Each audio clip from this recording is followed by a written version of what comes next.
you're welcome on my channel Harkar English. Today we will discuss A Dance of the Forest written by Wallace Soyinka. This is the most important play and it has taken from African Caribbean literature. This is your fourth paper. Understood? देखिए यहाँ पर सभी students एक बात अच्छी तरीके से जान लीजिए। मैंने पूरी कोशिश की है कि आपके सभी पेपर के कंटेंट को वीडियो के थ्रू डिस्कस कर दिया जाए। तो जो बच्चे सेल्फ स्टडी कर रहे हैं या घर पर रह करके स्टडी कर रहे हैं या जॉब की वजह से नहीं आ पाते हैं क्लास में, उनके लिए इस तरह की वीडियो बहुत ज़्यादा हेल्पफुल है। वो सभी बच्चे इस तरह की वीडियो देखें और अपने कंटेंट और अपने सिलेबस को समझने की कोशिश करिए। यहाँ पर जितने इजी तरीके से मैं आपको लॉन्ग क्वेश्चन डिस्कस कर रही हूँ, मुझे नहीं लगता कि आपको इस तरह के लॉन्ग क्वेश्चन कहीं पर भी मिलेंगे देखने को, और इतना इजी वे में कोई समझाएगा। तो बेहतर होगा कि आप यहाँ पर आइए और इस चैनल की वीडियो को ज़्यादा से ज़्यादा देखिए और कोशिश करिए समझने की। ठीक है, चलिए आज स्टार्ट करते हैं। हम एक प्ले लिया गया है आपका अफ्रीकन कैरेबियन लिटरेचर के पेपर से। ये पेपर आपका फोर्थ पेपर है। यहाँ से इस प्ले को जो हम कह रहे हैं कि यहाँ से इस पेपर को लिया गया है, तो इसके राइटर हैं, लिखने वाले हैं वॉल सोइनका। मोस्ट इम्पोर्टेंट क्वेश्चन है, इसको ज़रूर याद करिएगा और इसके पूरे मोस्ट प्रोबेबली चांसेस हैं कि आपको पेपर में देखने को मिलेगा। क्वेश्चन इस तरह से आ सकता है, explain the summary and theme of a dance of the forest by Wole Soyinka. Understood? Explain करना है समरी या थीम को। समरी या थीम एक ही बात होती है। ठीक है, प्ले का नाम है डांस ऑफ द फॉरेस्ट, लिखा गया है वॉल सोइनका के द्वारा। ये एक पिक मैंने इसमें यहाँ पर इसलिए ऐड की ताकि आप ध्यान दें कि हम इस क्वेश्चन के अंदर किन किन चीज़ों को कवर कर रहे हैं। Dance of the forest by Wole Soyinka में की पॉइंट्स को और सेटिंग को, ये भी हमारा कवर हो जाएगा। अगर ये पूछा जाए की पॉइंट से सेटिंग के ऊपर क्वेश्चन है तो भी आपका यही आंसर वहाँ पर मतलब जो है आप मेंशन कर दीजिएगा, तो ये आपका बहुत अच्छा आंसर बनेगा और इसी तरीके से आप इसको अटेम्प्ट करिएगा इस क्वेश्चन को। आंसर देख लेते हैं। देखिए, पहले मैं एक छोटी सी आपको बात बता दूं, यहाँ पर एक इन शॉर्ट एक समरी थोड़ा सा बता दूं कि हो क्या रहा था। जो नाइजीरियन लोग थे या नाइजीरियन राइटर थे, तो उन्होंने इस पूरे प्ले में ये दिखाने की कोशिश की है कि हमें अपनी गलतियों से सीखना चाहिए। जो हिस्ट्री में नहीं होता कि आप हिस्ट्री क्यों पढ़ते हैं, अगर कोई आपसे पूछे कि आप हिस्ट्री क्यों पढ़ते हैं, तो हम हिस्ट्री इसलिए पढ़ते हैं ताकि जो हमारे फोर फादर्स ने अगर कोई मिस्टेक्स की है हिस्ट्री में, तो वो गलतियां हम ना करें फ्यूचर में, क्योंकि उसके कॉन्सिक्वेंसेस क्या हुए ये चीज़ देखने को मिलती है। तो सेम यही चीज़ नाइजीरियन राइटर जो थे हमारे, जिन्हें मतलब जो था नोबेल, अगर देखा जाए तो नोबेल लॉरेट का भी इनको जो है एक वो मिला है, इस तरह से मेडल मिला था, मतलब जिनका नाम है वॉल सोइनका। तो इनका कहना यह था, जब इन्होंने इस नाटक को परफॉर्म किया तो नाइजीरियन इंडिपेंडेंस डे वाले दिन जब सेलिब्रेट कर रहे थे लोग, तो उस दिन इन्होंने इसका जो था क्या किया है, यहाँ पर इसको जो था परफॉर्म कराया था वॉल सोइनका ने। तो वॉल सोइनका ने जब इसको परफॉर्म कराया तो लोगों ने इसको बहुत ज़्यादा अप्रिशिएट किया इस प्ले को, और कहा कि ये बात सही है कि हम लोग अपने हिस्ट्री से कुछ सीखते नहीं हैं। हिस्ट्री हमें बहुत कुछ सिखाती है, हमारे फोर फादर्स क्या गलतियाँ करके गए वो हमें इन फ्यूचर नहीं करनी है, ये सारी चीज़ें। और हमारे फोर फादर ने कौन सी अच्छाइयाँ की जिसके कॉन्सिक्वेंसेस आज हमें अच्छे मिल रहे हैं, तो इट मीन्स हमें फ्यूचर में वही चीज़ें करनी है जिसके कॉन्सिक्वेंसेस हमें बहुत अच्छे मिले। अंडरस्टूड? ये बहुत मतलब एक लाइन में अगर हम कहा जाए तो इस प्ले का पूरा मोटिव पूरा बेस्ड इसी सेंटेंस पर है कि हमें अपने फ्यूचर में वो नहीं करना है या वो गलतियां नहीं करनी जो फोर फादर ने की हैं, और हमें अपने फ्यूचर में वो अच्छाइयाँ करनी है जो हमारे फोर फादर्स ने अच्छाइयाँ की, और उनके कॉन्सिक्वेंसेस हमें कैसे मिले, गुड सेंस में मिले, अच्छे सेंस में मिले। तो इस तरह से आप समझिए। तो a dance of the forest is a play by Nigerian writer and Nobel laureate Wole Soyinka. A dance of the forest ये एक प्ले है, Nigerian writer Nobel laureate and Nobel laureate रहे ये, सम्मान मतलब इनको जो है ये सम्मान मिला था वॉल सोइनका को। First performed in 1960 as part of Nigeria's independence celebration. सबसे पहले 1960s में इसके पार्ट को जब परफॉर्म किया गया नाइजीरिया के इंडिपेंडेंस सेलिब्रेशन पर। It is a complex symbolic drama that critics both the past and future of African society. तो क्या हुआ फिर, ये बहुत ही जटिल रहा और ये एक सिंबॉलिक ड्रामा बना, यानी लोगों के लिए एक प्रतीक का काम किया इसने। और जो क्रिटिक्स थे, एक आलोचना भी थी किसको लेकर के, पास्ट को लेकर और साथ में फ्यूचर को लेकर, अफ्रीकन सोसाइटी का पास्ट और अफ्रीकन सोसाइटी का जो फ्यूचर है उसको लेकर के इसमें क्या थी, एक आलोचना भी थी। मैंने कहा ना कि हमें अपने अतीत से कुछ सीखना है, तो आलोचना तो वहीं पे हो गई जहां हम अपने अतीत की जो बुराइयां हैं उनसे कुछ सीख रहे हैं कि आगे इन फ्यूचर हमें वो सब नहीं अप्लाई करना है। highlighting human flaws, political corruption, and the need for self examination. इस अगर इस प्ले की बात की जाए तो इसमें कुछ ऐसे ह्यूमन बीइंग वीकनेस को दिखाया गया है कि जो मानवीय कमजोरियां होती हैं, जिसमें जैसे कि राजनीतिक भ्रष्टाचार। और हमें हमेशा अपना क्या करते रहना चाहिए, हमें हमेशा सेल्फ एग्जामिनेशन करते रहना चाहिए। तो इस पूरे प्ले में इस बात पर ज़्यादा जोर दिया गया कि जो ह्यूमन फ्लाज हैं, यानी जो इंसान का अपने खुद के जो ऐसे कृत्य होते हैं, ह्यूमन फ्लास का मतलब होता है कुछ ऐसी डीड जिनकी बदौलत उसे बहुत सारे नुकसान झेलने पड़ जाते हैं। उसकी खुद की गलतियाँ होती हैं, वो किसी के ऊपर थोप नहीं सकता, उसके खुद के फ्लाज होते हैं, उसकी खुद की जो है दुर्भाग्य भी इसको बोला जा सकता है। तो कहने का मतलब ये है कि ये उसकी खुद की कमज़ोरियाँ हैं कि पॉलिटिकल करप्शन है। तो जाहिर सी बात है, पॉलिटिकल करप्शन क्या है, इंसान की खुद की कमज़ोरियाँ हैं, खुद के द्वारा पैदा किया गया एक ऐसी बुराई है जिसे हम ख़त्म करना चाहते हैं लेकिन नहीं ख़त्म कर पाते हैं। सेल्फ एग्जामिनेशन के लिए उन्होंने इस प्ले को यहाँ पर परफॉर्म किया था और ये अफ्रीकन सोसाइटी में इसने काफ़ी नाम कमाया इस प्ले ने। प्लॉट समरी की बात की जाए, अगर ये प्लॉट समरी की बात होगी तो कहाँ पर क्या आएगा, अब इसमें हम ये देख लेते हैं। The play is set in an unnamed African community preparing for a grand festival to celebrate its past and welcome its future. ये प्ले जहाँ पर इसकी सेटिंग हुई तो वो एक अननेम्ड, यानी जिसका कोई नाम नहीं था, एक ऐसी अफ्रीकन कम्युनिटी के ऊपर तैयार किया गया। क्योंकि कोई नाम तो हम दे नहीं सकते ना, एक होता नहीं कि मतलब इमेजिनेशन में कुछ नाम दे देना या इस तरीके से कर देना। तो एक ऐसी अज्ञात नाम से अफ्रीकन कम्युनिटी को प्रिपेयर कराया गया ये प्ले पूरी तरीके से, कि जो ग्रैंड फेस्टिवल को सेलिब्रेट करते हुए दिखा रहे हैं अपने पास्ट को, और किसका वेलकम कर रहे हैं, अपने फ्यूचर का। तो फ्यूचर का तो वेलकम कर रहे हैं और पास्ट को सेलिब्रेट कर रहे हैं। The people request that ancestors to visit them. वहाँ के लोगों को ये पूरा विश्वास है या वो रिक्वेस्ट कर रहे हैं अपने पूर्वजों से कि वो आए और उनसे आकर के मिले। ठीक है, यानी अपने पूर्वजों की आत्माओं को वो ये चाहते हैं कि वो लोग आएँ और उनसे आकर के इस महोत्सव में मिलें। Expecting noble and heroic spirits, however, instead of glorious figures, they receive the dead man and dead woman, a suffering couple who reveal dark truths about the community's past injustice. तो हुआ क्या फिर, अब वो बुला तो रहे थे अपने पूर्वजों की आत्माओं को कि वो आए और उनसे मिले, लेकिन इसके बदले में हुआ क्या कि उनको डेड मेल और डेड विमेन ये लोग आए और उनसे मिले। यानी कि उन्होंने वो नहीं, जो वो चाह रहे थे कि हमारे पूर्वज आएँ, वो हमारी खुशी में शामिल हों, तो वो तो उनको एक सिंबल मान रहे थे खुशी का, अपने पूर्वजों को बुलाने का। लेकिन इसके बदले में उन्हें क्या मिला, उन्हें जो थे मरे हुए लोग, मरी हुई औरतें मिली और कुछ ऐसे कपल देखने को मिले जो कि पूरी तरह कष्ट से परिपूर्ण थे, मतलब पूरी तरह वो दुख में डूबे हुए थे। तो यहाँ पर उस डार्क ट्रूथ को रिवील किया गया है, उस एक कड़वे सच को उभारा गया है उस कम्युनिटी को, कि इस कम्युनिटी के पास्ट में कितना अन्याय हुआ है। समझ में आया, यानी कि जो आज हम इसको सेलिब्रेट कर रहे हैं अपनी आज़ादी को, तो ये आज़ादी जो आज हमें मिली है, जो इंडिपेंडेंसी हमको मिली है, इसके बदले में जो हमारे अतीत की कड़वी सच्चाई है उसको उजागर करते हुए दिखाया गया कि इस कम्युनिटी ने पास्ट में कितना अन्याय झेला है, इसलिए उनको डेड मैन और डेड वुमेन मिले और ऐसे जोड़े मिले जो कि दुखों में निपटे हुए थे। अंडरस्टूड। तो ये था प्ले की सेटिंग, एक अननेम्ड अफ्रीकन कम्युनिटी को लेकर के प्रिपेयर किया गया था, उसका कोई नाम नहीं था, इसको ध्यान दीजिएगा।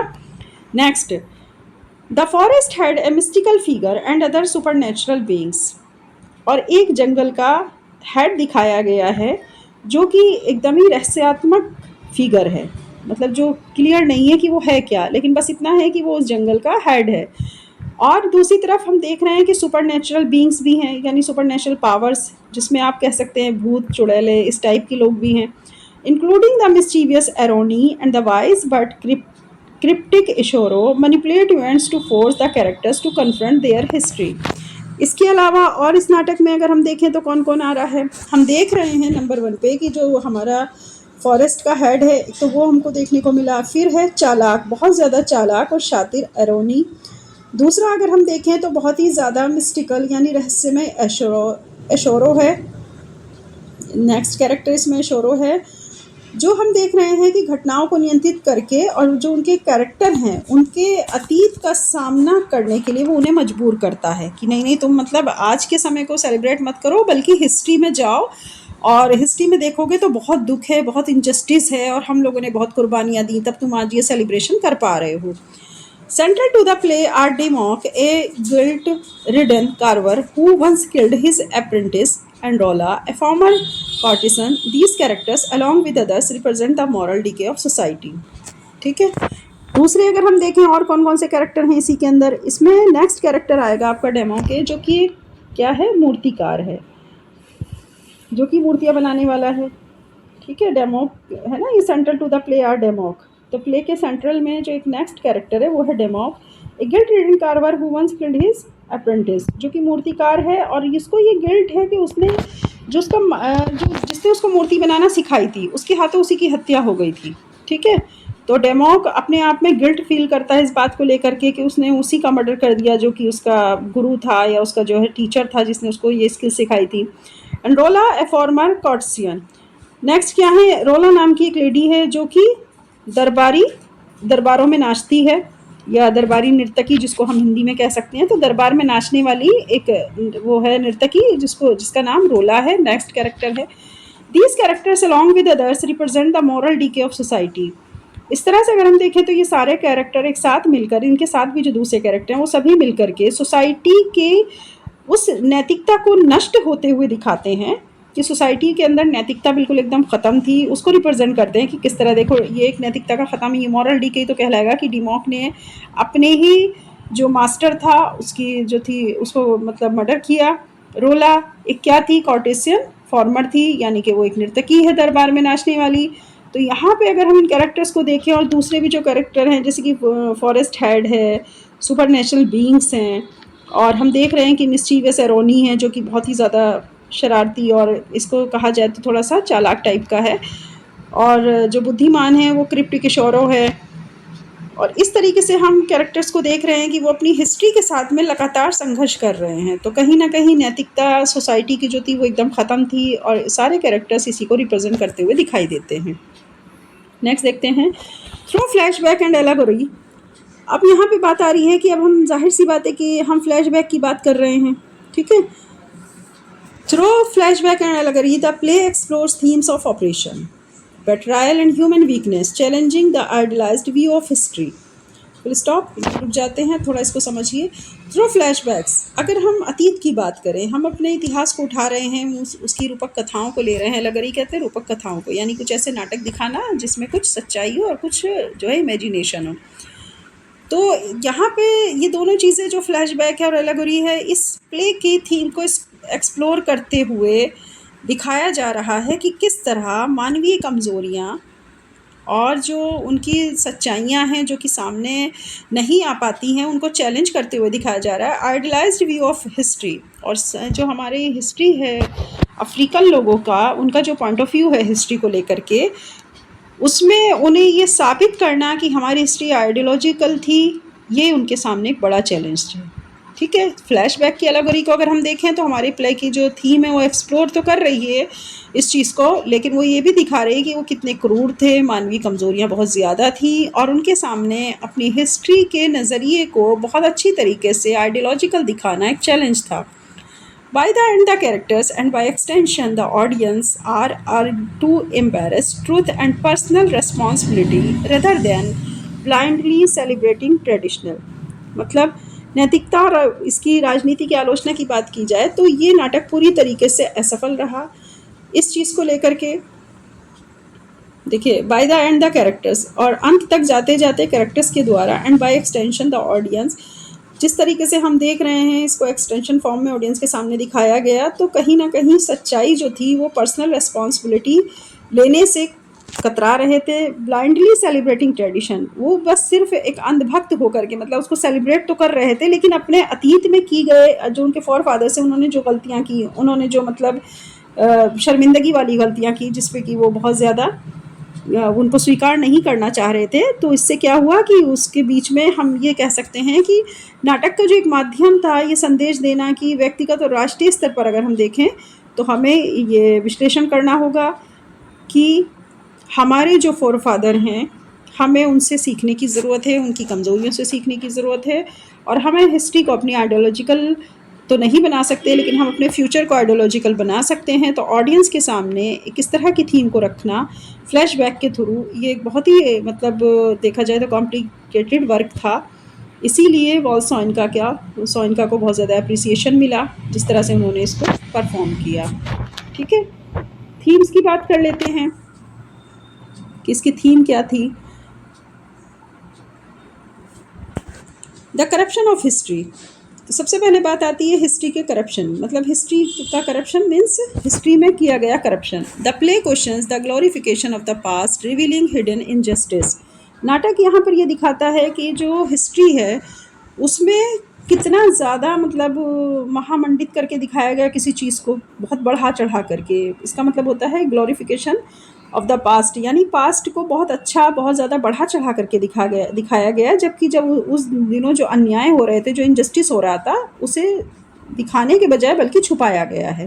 तो उसकी सच्चाई को उसे स्वीकार करना चाहिए था, जबकि ऐसा नहीं हुआ। तो थीम इसको इसी चीज़ को एक्सप्लोर करती दिखाई दे रही है कि हमें हिस्ट्री के करप्शन को एक्सेप्ट करना चाहिए, उसे छुपाना नहीं चाहिए। जो भी इनजस्टिस हुए उन्हें रिवील करना चाहिए, और पास्ट को बहुत ज़्यादा ग्लोरीफाइड करने की ज़रूरत नहीं है। ये एक प्रश्न चिन्ह है हमारे इस प्ले के ऊपर। Moral and political criticism. Next है नैतिकता और राजनीतिक आलोचना, किस तरह एक दूसरे से यहाँ पर कोरिलेट हैं। It critics leadership and social decay relevant the post colonial Africa. तो ये तो हम देख ही रहे हैं कि ये जो हमारा प्ले है ये पूरी तरीके से रिप्रेजेंट करता है उन सारी असफलताओं को जो कि हमारे सामाजिक पतन को दिखा रही हैं, या मतलब सोशल डीके का मतलब होता है समाज का विनाश करना। समाज के विनाश को जो रिलेवेंट कर रहा है लीडरशिप के माध्यम से, तो इसको क्रिटिक्स ने बहुत अच्छे से दिखाया है इसमें।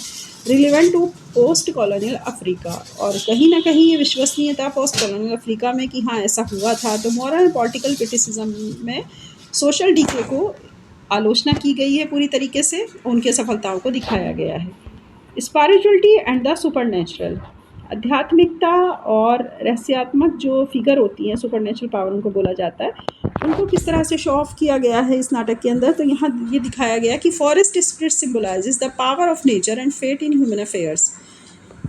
फॉरेस्ट की जो स्पिरिट्स हैं, मतलब जो जंगल की जो आत्माएं दिखाई गई, वो सिम्बलाइज हैं नेचर की पावर का। यानी नेचर के साथ अगर आप खिलवाड़ करोगे तो कहीं ना कहीं वो आपको पनिश ज़रूर करेंगी। तो इसमें फॉरेस्ट स्पिरिट्स को एक सिम्बलाइज की तरह, यानी प्रतीक के रूप में दिखाया गया नेचर की शक्ति को। और साथ ही जितने भी जो ह्यूमन बींग्स हैं वो जब कोई भी चीज़ें करते हैं तो भाग्य के हाथों ही उनके जो लिखा होता है वही होता है, तो भाग्य के हाथों का खिलौना होते हैं। तो इसमें अगर दो चीज़ों को हम ऐड कर लें, spirituality and the super natural मैंने आपको बताया जो स्पिरिट्स वगैरह होती हैं, जो आत्माएं होती हैं। स्पिरिचुअलिटी मतलब इंसान लास्ट में यही कह करके हर बात को छोड़ देता है कि भाग्य में ऐसा ही लिखा था। तो नाटक के माध्यम से हम देख रहे हैं कि कुछ ऐसी चीज़ें हैं कि वन की आत्माएं, प्रकृति और भाग्य की शक्ति का रिप्रेजेंट करते हुए इस पूरे प्ले में दिखाया गया है। The need for self reflection. आत्मविश्लेषण की बहुत ज़रूरत है, ये चीज़ भी सोइनका ने दिखाई है। Soyinka asks individuals and nations to examine their flaws before moving forward. Soyinka कहते हैं कि इस अगर मैं मतलब बात करूं तो इस प्ले के थ्रू वो ये मैसेज देते हैं कि हर इंसान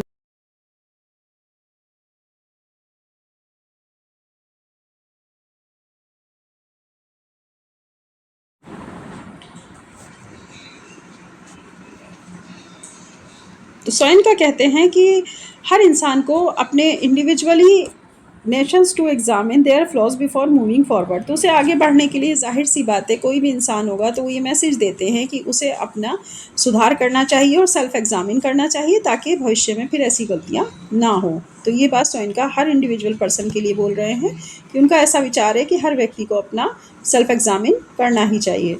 सिग्निफिकेंस। अब अगर इसके महत्व की बात करें तो इसकी मतलब इस प्ले के बाद फिर कौन कौन सी ऐसी चीज़ें हुई या क्या इसका सिग्निफिकेंस रहा इस प्ले का। Unlike conventional independence era place that glorified Africa's heritage.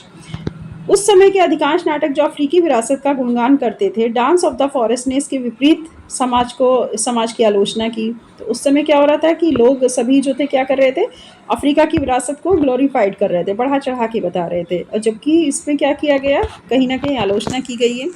A Dance of the Forest was controversial for its critical stance के, तो उन्होंने इसको समाज की आलोचना सामने ला करके रखा। Soinka used this to warn that without acknowledging past wrongs, the future would repeat the same mistakes. फिर वही चीज़ जो मैंने स्टार्टिंग में ही आपको समझा दी थी। सोइनका यहाँ ये वार्न करते हैं, बार बार इस चीज़ का ज्ञान देते हैं कि पास्ट में की गई गलत चीज़ों को फ्यूचर में कभी रिपीट मत करो। सेम मिस्टेक्स होंगी तो उसके कॉन्सिक्वेंसेस भी सेम ही होंगे, मतलब उसके परिणाम भी फिर एक जैसे ही आएंगे। तो इसलिए हमें अपने पास्ट से सीखने की ज़रूरत है। वो सीखे गए जो भी हमें नॉलेज मिल रही है अपने पास्ट से, और उसकी जो अगर कोई बैड सेंस में जा रहा है तो इसका मतलब क्या है कि हमें उसको रिपीट नहीं करना है फ्यूचर में, नहीं तो हमारे कॉन्सिक्वेंसेस भी उसी तरीके से बैड सेंस वाले होंगे। It remains one of his most profound and challenging works.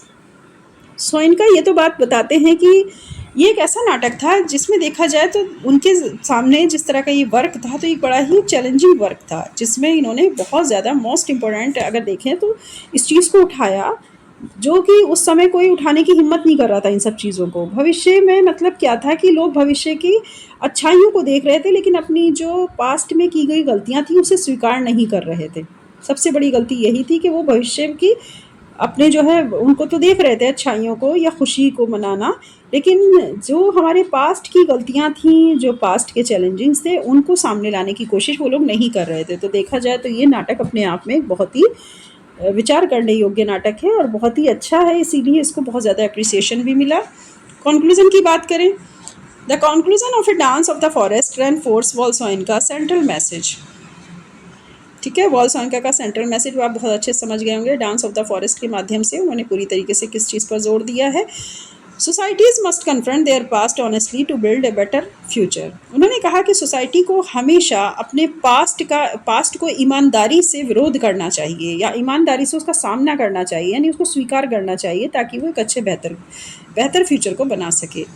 The play does not offer a simple resolution or a triumphant ending, but rather leaves the audience with a challenge to engage in self-examination and accept responsibility for their actions in Hindi translation. Okay?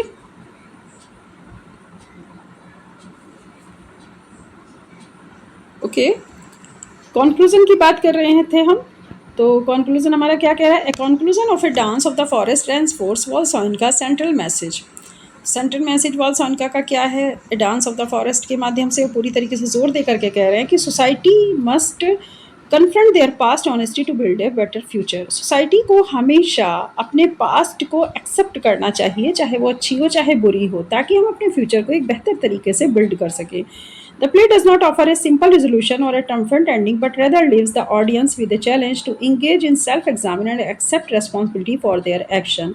यह वॉलसोइनका पूरी तरीके से इस play के माध्यम से ये कहने की कोशिश करते हैं, सिंपल रेजोल्यूशन देते हैं कि किसी भी जीत का जब अंत हो तो उसमें हमें ये भी देखना चाहिए कि जो हमारी ऑडियंस है वो छोड़कर उस प्ले को छोड़कर जाने से पहले इंगेज होकर के जाए और अपना सेल्फ एग्जामिनेशन करे और उस रेस्पॉन्सिबिलिटी को एक्सेप्ट करे जो उसने काम किए हैं, यानी अपने पास्ट में किए गए फोर फादर्स की जो मिस्टेक्स हैं उनको एक्सेप्ट करे और प्लस फ्यूचर में उसे रिपीट ना करे, कि क्योंकि फ्यूचर में रिपीट करेंगे तो जाहिर सी बात है हिस्ट्री में जो कॉन्सिक्वेंसेस हुए हैं, जो परिणाम हमें हिस्ट्री में मिले हैं उस काम के, वही परिणाम आज हमें फिर फ्यूचर में देखने को मिलेंगे। तो इसलिए ऐसे काम नहीं करने चाहिए जो हिस्ट्री में गलतियां हुई तो वो फ्यूचर में गलतियां ना हो, ताकि हम एक अच्छे फ्यूचर को बना सकें। अंडरस्टूड?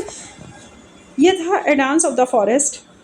ये मैं समझ सकती हूँ कि थोड़ा टिपिकल सा प्ले है, बहुत ज़्यादा मतलब आपको इजी वे में नहीं समझ आया होगा, लेकिन अगर आप कोशिश करेंगे तो बहुत अच्छे समझ जाएंगे। ये थोड़ा सा ये प्ले समझने वाला है जब लोग 40 इयर्स के हो जाते हैं, 40 साल के, तब उनको समझ में आ जाता है, लेकिन अब आपकी एज तो इतनी नहीं होगी, लेकिन फिर भी आप थोड़ा सा कोरिलेट करने की कोशिश करिएगा मेरे साथ साथ, तो आपको समझ में आ जाएगा पूरा प्ले।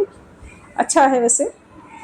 चलिए नेक्स्ट वीडियो में फिर मिलेंगे एक अच्छे नए टॉपिक के साथ और आपके साथ हम फिर से डिस्कशन करेंगे। ओके, चैनल को ज़्यादा से ज़्यादा सब्सक्राइब करिए, शेयर करिए, लाइक करिए और इसी के साथ आप अपना ख्याल रखिएगा। Okay, bye bye, all the best.